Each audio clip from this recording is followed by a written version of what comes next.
할렐루야. 오늘은 대림절 마지막 네 번째 주일입니다. 주님을 기다리는 사람 중에 가장 중요하고 모범이 되는 분들이 있죠. 그것은 바로 예수님의 육신적인 아버지였었던 요셉과 어머니였었던 마리아일 것입니다. 이 세상에 가장 축복된 사람은 누구였을까요? 예수님의 아버지가 되어주고 어머니가 된다라는 것은 너무나도 큰 구별된 하나님의 은혜와 은총 아니겠습니까? 어떻게 그들이 예수님의 부모로서 준비되어졌고 어떤 희생과 헌신, 그 희생과 헌신을 통하여 어떤 영광의 축복을 받았는지를 오늘 말씀을 통해서 은혜를 나누려고 합니다. 그러면 중요한 것은 그럼 나는 왕으로 오신 예수님을 맞이할 준비가 되었는가이죠. 그분을 나의 왕으로 인정하는 것은 우리 삶에서 무엇보다도 중요한 것입니다. 그럼 먼저 우리가 오늘 요셉과 마리아를 통하여 어떤 준비와 어떤 도전을 받아야 할까요? 오늘 첫 번째는 주님을 기다리는 사람들에게는 용기가 필요하다라는 거예요. 왕으로 오신 주님을 맞이하기 위해서 세상의 비웃음을 감수할 용기가 필요하다라는 거죠. 천사를 통해서 마리아와 요셉에게 전해준 충격적인 소식이 있었죠.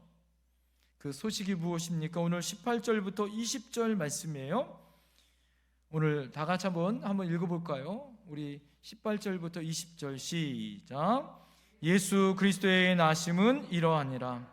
그의 어머니 마리아가 요셉과 약혼하고 동거하기 전에 성령으로 잉태된 것이 나타났더니 그의 남편 요셉은 의로운 사람이라 그를 드러내지 아니하고 가만히 끊고자 하여 이 일을 생각할 때에 주의 사자가 현명하여 이르되 다윗의 자손 요셉아 내 아내 마리아 데려오기를 무서워하지 말라. 그에게 잉태된 자는 성령으로 된 것이라. 아멘. 오늘 말씀의 근거를 보니까 마리아가 말할 것도 없고요, 요셉의 현몽하셨던 그 천사가 약혼녀 마리아가 자신과 동거하기 전에 이미 임신하게 될 것이다 라고 미리 말씀해 주고 있죠. 단지 자연 임신이 아니라 성령으로 그가 임신할 거다라는 소식을 듣습니다. 생각을 해보세요.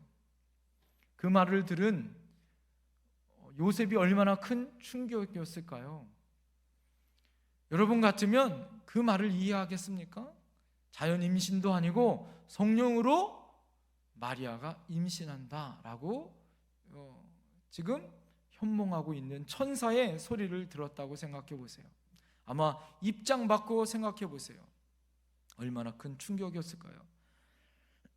그 소리를 직접 들었었던 마리아는 얼마나 큰 충격과 큰 믿음의 도전을 받았을까요? 솔직히 성령으로 잉태된다는 것을 믿을 사람이 얼마나 있겠습니까? 그의 고민은 그런 최선의 해결책을 오늘 19절에 말해주고 있습니다. 그 요셉은요, 조용히 그 약혼을 파혼하려고 했죠. 약혼을 파기함으로 자신과 동침하지 않고 약혼녀가 임신했다라는 이 불명예를 눈감아 주려고 했다라는 거예요. 솔직히 성령으로 잉태됐다는 사실을 믿을 수 없는 요셉에게 얼마나 큰 참기 어려운 그런 사실이었고 얼마나 큰 배신감까지 느끼는 충격이었을까요? 그럼에도 불구하고 마음을 다스려 마리아에게 피해를 주지 않고 자신 가운데 욕되지 아니하도록 깊은 고민을 하고 있었던 것 같습니다. 만일 그가 악한 사람이었다면 마리아를 통하여 해코지 하지 않았을까요? 그냥 두지 않았을 것입니다. 그런데 그때 그가 천사를 통하여 말씀을 듣죠.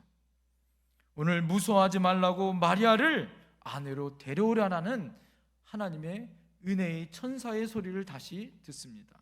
오늘 여러분 20절 말씀이 그 말씀이에요. 이 일을 생각할 때에 주의 사자가 현몽하여 이르되 다윗의 자손 요셉아 내 아내 마리아 데려오기를 무서워하지 말라. 그가 잉태된 자는 성령으로 된 것이라 라고 말씀해주고 있어요. 성령께서 직접 요셉에게 나타나셔서 두려워하지 말고 마리아를 아내로 데려오라라고 말씀해주고 계시죠. 이제 여러분 아내로 데려와도 다른 문제가 있지 않습니까? 자신은 성령의 인도함을 받아 데려와도 그러면 세상 사람들은요, 세상 사람들에게 받아야 될 눈총은 벗어날 수 없는 거 아니겠어요?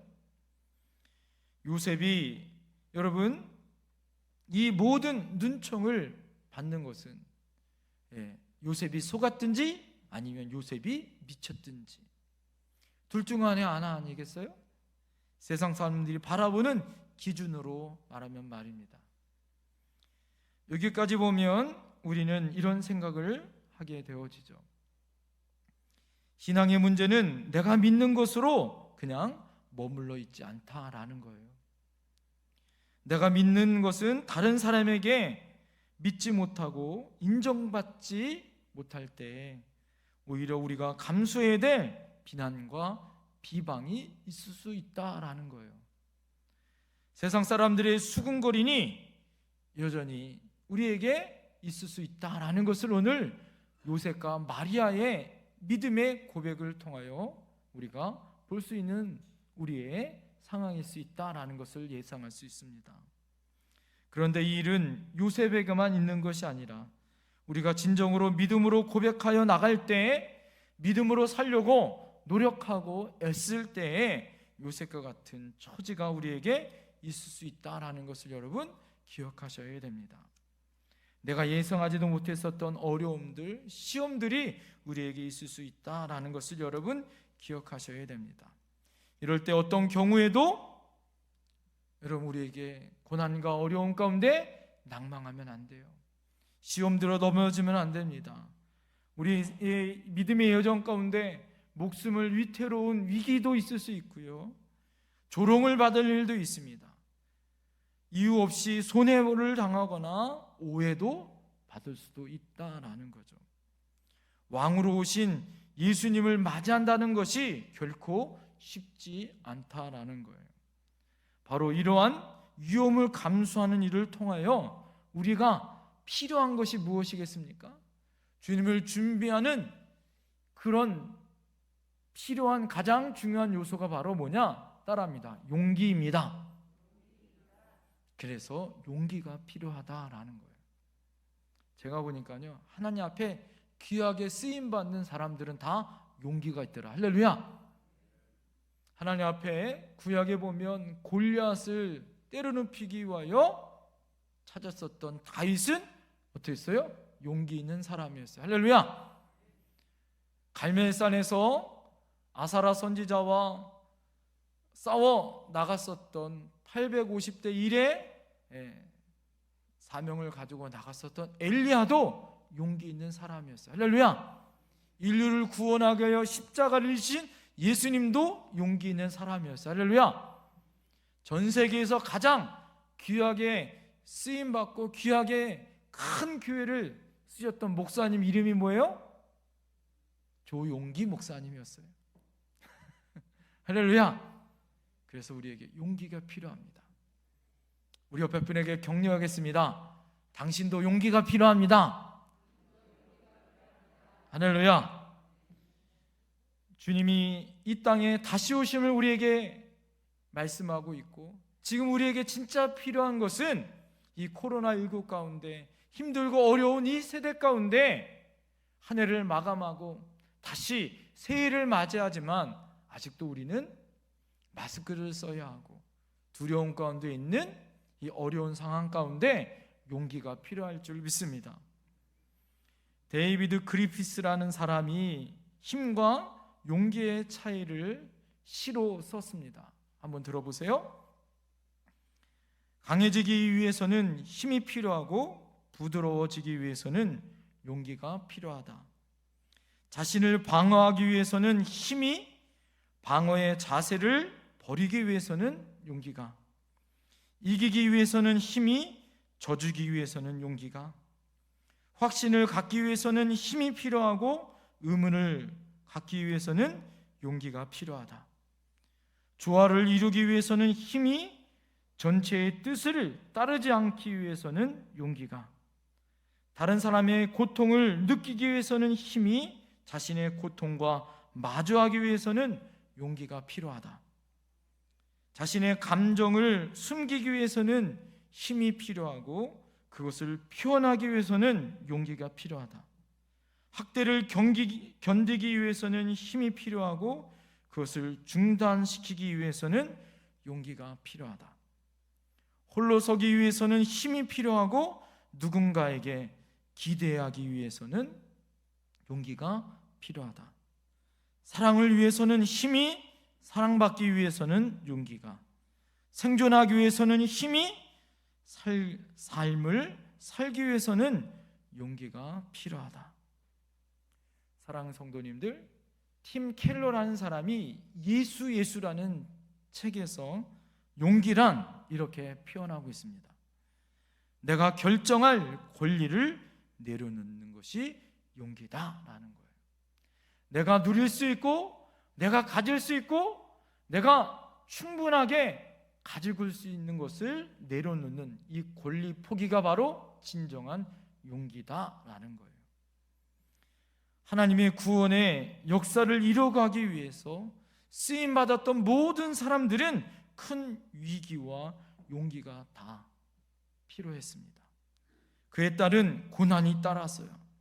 오늘 성경에 마리아와 요셉, 예수님의 어머니와 아버지로 큰 영광과 큰 명성과 은혜를 누리는 사람이었지만, 그래서 지금도 캐톨릭에서는 마리아를 통해서 기도를 드리면 예수님의 어머니였었던 마리아였기 때문에 마리아를 통해서 예수님에게 구하면 예수님은 그 기도를 들어주신다는 교리 때문에 마리아를 통하여 기도하는, 여러분, 그런 교리가 있죠. 그래서 기도는 마리아에게 하면 마리아가 예수님에게 대신 전달해 주어서 예수님은 어머니의 당부를 어떻게 해요?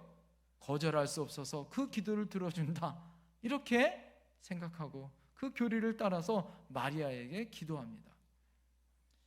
자, 그런 영광을, 다른 잘못된 교리지만 그 영광을 누리는 뭐예요? 인간의 최고의 영광을 누리는 사람이 마리아예요. 자, 그런 영광을 누리는 것, 그 영광을 누리는 것이 그냥 되어진 것이 아니죠. 뭐예요? 마리아와 요셉은 자신의 모든 권리를 목숨 걸고 포기하는 뭐예요? 용기를 가졌던 사람들이었더라라는 거예요. 이 진정한 용기를 가질 때 하나님은 그가 예수님의 어머니와 아버지로 쓰임받을 수 있더라라는 거예요. 자, 두 번째, 주님을 기다리는 사람에게는 뭐가 필요하냐? 따라합니다. 순종이 필요합니다. 여러분, 마리아의 순종을 잘 보십시오. 그가 예수님의 어머니로 죽음을 각오하는 순종이었습니다. 사랑하는 사람으로부터 그는 요셉에게 버림을 당할 그런 순교의 믿음을 가지고 있었어요. 말씀에 순종하며 예수님을 잉태하면 어떻게 되어져요? 배가 점점 불어오르죠. 그러면 당시의 사람들은요, 가늠한 여인이라고 해서 돌로 쳐 죽였습니다. 이거는 뭐예요? 정말 현실적으로 목숨을 각오하는, 죽음을 각오하는 순교의 믿음 아니면 뭐예요? 성령으로 잉태되어지는 그 순종이라는 것이 쉽지 않을 수 있다라는 거죠. 그 순종으로 말미암아 마리아는 예수 그리스도를 잉태하고 출산하여 이 세상에서 가장 복된 여인으로 친송함을 받았습니다. 그러나 이 두 사람은 어떻게 해요? 조용히 하나님의 뜻에 그런 어려움들을 이기고 하나님의 뜻에 순종하는 그런 믿음을 가지고 있었던 사람들이었죠. 마리아와 요셉은 모든 희생을 각오하고 하나님의 뜻에 순종하였을 때 하나님은 요셉과 마리아의 그 모든 각오와 그 모든 어려운 환경들을 해결해 주시는 모습을 오늘 보게 되어집니다. 마리아가 여러분 죽었나요? 결코 죽지 아니하였죠. 요셉으로부터 버림을 당했습니까? 오히려 버림을 당하지 않고 존귀한 사랑을 받고 끈끈한 영적인 큰 기쁨의 교통을 하는 아름다운 부부가 되어졌죠. 그렇게 될 위기가 오히려 이 마리아와 요셉의 부부에게는 놀라운 은혜와 축복으로 바뀌어졌죠. 하나님은 그들을 전혀 버리지 아니했죠. 오히려 모든 영광과 존귀를 받는 가장 아름다운 예수님의 어머니요 아버지로 쓰임받았더라라는 거예요. 하나님은 당신의 말씀에 순종하는 사람들을 어떻게 합니까? 지키시고 보호하시고 하나님은 도와주실 줄 믿습니다. 할렐루야. 여러분, 그런데요, 그 순종이 쉽습니까? 순종은 쉽지 않습니다. 하나님 앞에 순종하는 길은요 결코 쉽지 않습니다. 마리아와 요셉은요 주님 말씀 앞에 하나님 저 이런 일 못합니다라고 말할 수 있잖아요. 거부할 수 있잖아요. 그럼에도 불구하고 그 모든 권리를 내려놓고 말씀에 순종합니다. 이해가 되십니까? 이것이 순종한다는 것이 결코 쉽지 않잖아요. 그런데요 오늘 말씀을 보면서 깨닫는 것이 있죠. 따라합니다. 이해되니까 순종하는 것이 아니라 믿으니까 순종했다. 여러분, 진정한 순종은 내가 머리로 이해된다고 순종하는 것이 아니에요. 믿음의 조상 아브라함이 어떻게 믿음의 조상이 되어지고 축복의 조상이 되어졌습니까? 아들 이삭을 바치라는 것이 이해가 되십니까? 전혀 이해가 되지 않죠. 다니엘이 왕의 조서가 내려져 기도하지 말라라는 조서가 내려졌어요. 다니엘은 한 나라의 재상 국무총리예요. 왕의 명령을 가장 순종해야 되는 사람입니다. 그러나 그는 하루에 3번씩 예루살렘을 향하여 기도합니다. 이해가 되십니까? 만약에 그러면 사자굴에서 죽어요. 에스더가 죽으면 죽으리라 라는 마음으로 왕을 아련하여 나갑니다. 왕의 허락 없이 왕을 아련하여 나가면 그 자리에서 죽을 수 있어요. 그러나 뭐예요? 죽으면 죽으리라는 믿음을 가지고 나갑니다. 할렐루야. 이해가 되십니까? 하나님 말씀에 순종한다는 것은 이해되니까 순종하는 것이 아니에요. 무엇입니까? 따라합니다. 믿으니까 순종합니다. 이것이 진짜 믿음입니다. 이런 순종하는 사람들에게 오늘 하나님은 어떤 축복을 주시는가를 여러분 잘 보셔야 돼요. 오늘 말씀의 핵심은 여기에 있습니다. 오늘 말씀에 순종한 요셉과 마리아가 어떤 축복을 받았는지요. 순종하면 우리 주님께서 우리 인생의 사이즈를 크게 해주시더라라는 거예요. 요셉과 마리아가 자신의 인생 가운데 도대체 생각을 해보세요. 예수님을 자신의 아들로 태어날 수 있는 그런 감당할 그런 인생의 사이즈로 생각할 수 있었나요? 그러지 않았죠. 절대 그러지 못했을 것입니다. 그런데 오늘 보니까 어떡합니까? 요셉과 마리아는 예수님을 뭐예요? 인생의 육신의 아버지와 어머니로 옹졸한 내 사이즈를 원대하는 하나님의 사이즈로 하나님은 그렇게 키우시더라라는 거예요. 메시아의 아버지와 어머니로 축복받는 아버지와 어머니로 내 인생의 사이즈를 키우시더라라는 거죠. 순종하면 내 생에 엄청난 위기와 고난이 올 때 하나님은 어떻게 들어요? 오늘 보니까 지켜주고 보호해 주신 줄 믿습니다. 오늘 여러분 역사적인 장면을 잘 보세요. 오늘 마리아를 여러분 잘 보십시오. 19절에 요셉은 마리아를 오해해 조용히 파혼하려고 했습니다.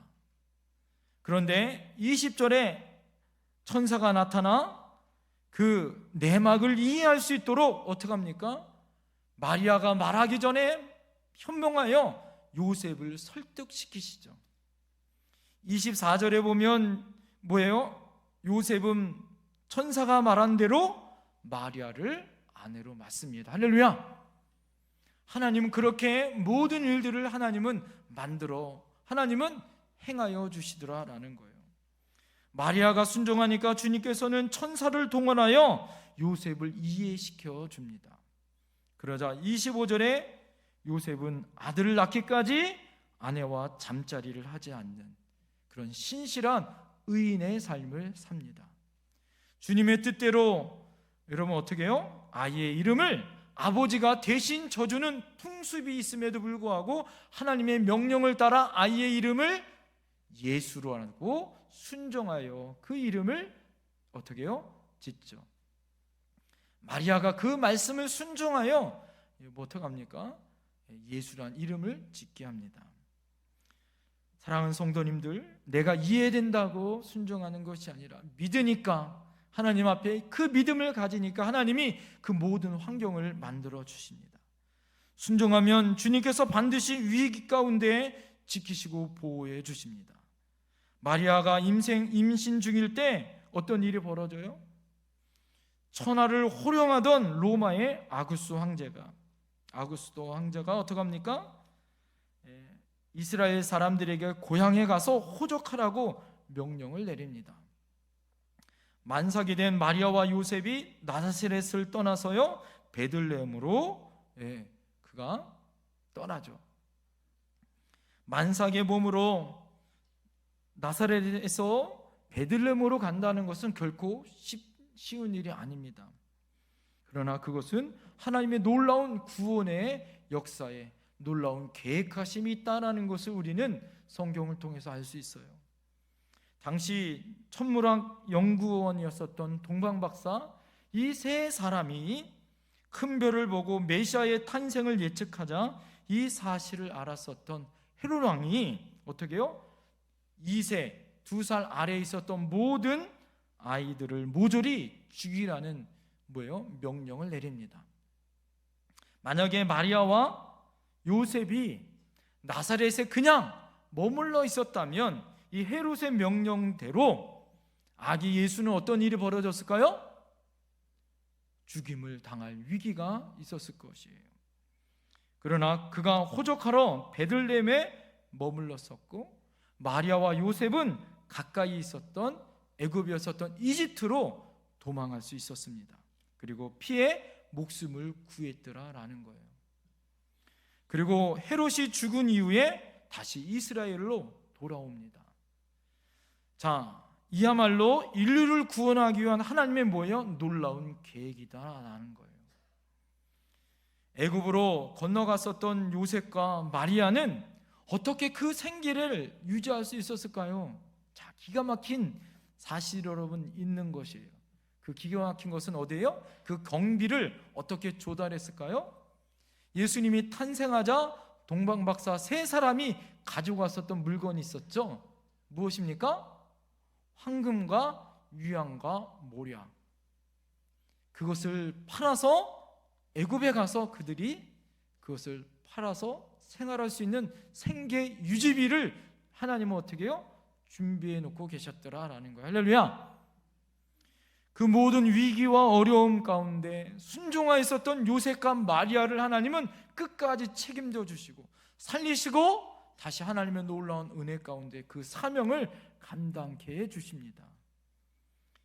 사랑하는 성도님들, 오늘 이 말씀을 우리 삶 가운데 한번 적용했으면 좋겠어요. 천사가 나타나기 전에 요셉은 어떻게 했습니까? 요셉은 도저히 마리아를 이해할 수 없었어요. 그래서 조용히 파혼을 하려고 했습니다. 조용히 끝내려고 했었던 그런 요셉의 생각을 오늘 볼 수가 있어요. 혹 여러분 마음속에 오늘 조용히 끝장내고 싶은 그런 마음이 있습니까? 내가 여기까지다 라고 생각했었던 일들이 있어요? 오늘 사무총회를 하면서 봉사는 내가 여기까지, 여러분 이런 생각을 가지고 오늘 마음을 가지고 오신 분들이 있습니까? 내가 하나님 앞에 열심히 기도했지만 하나님은 올해도 나에게 기도의 응답이 없어. 여기까지다. 내 가족들, 내가 전도할 대상자를 열심히 전도하고 12월 잃은 양 찾기를 향하여 내가 애썼지만 아무래도 안 돼. 내가 여기까지다 라고 포기하고 싶었던 그런 사람들이 혹시 있지는 않았는지요? 참을 수 없는 배신감으로 여러분 아픔의 상처를 가지고 있었던 분들은 없는지요? 모진 고통을 당하여 그 상처와 아픔으로 인하여 내가 조용히 나만 끝나면 된다라고 생각했던 여러분 분들은 혹시 있는지는 아는지요? 그 결심이 진정으로 여러분 하나님의 기뻐하시는 뜻인지를 오늘 여러분 기도해 보셨으면 좋겠어요. 하나님은요 요셉에게 다시 포기하지 않고 하나님의 은혜로 천사를 통하여 현몽하시고 그 길들을 열어주십니다. 사랑하는 성도님들, 이 코로나 위기 가운데 우리에게 다시 하나님은 우리에게 용기와 순종의 은혜를 주십니다. 내년도 주제가 무엇이냐면 따라합니다. 이제 역전되리라. 하나님은 우리에게 이제 역전되어지는 역사가 있을 줄 믿습니다. 하나님은 우리에게 용기를 주실 줄 믿습니다.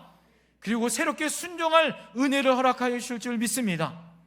그리고 요셉과 마리아가 하나님의 은혜의 그릇을 담는 위대한 그 사람들로 하나님 앞에 쓰임받았던 것처럼 우리에게 그 사명으로 하나님 부르신 줄 믿습니다. 하나님 우리에게 꿈을 주시고 비전을 주십니다. 우리에게 말씀이나 상황이나 사람을 통해서 하나님의 뜻을 분별하고 우리에게 새로운 진리의 길을 인도해 주실 줄 믿습니다.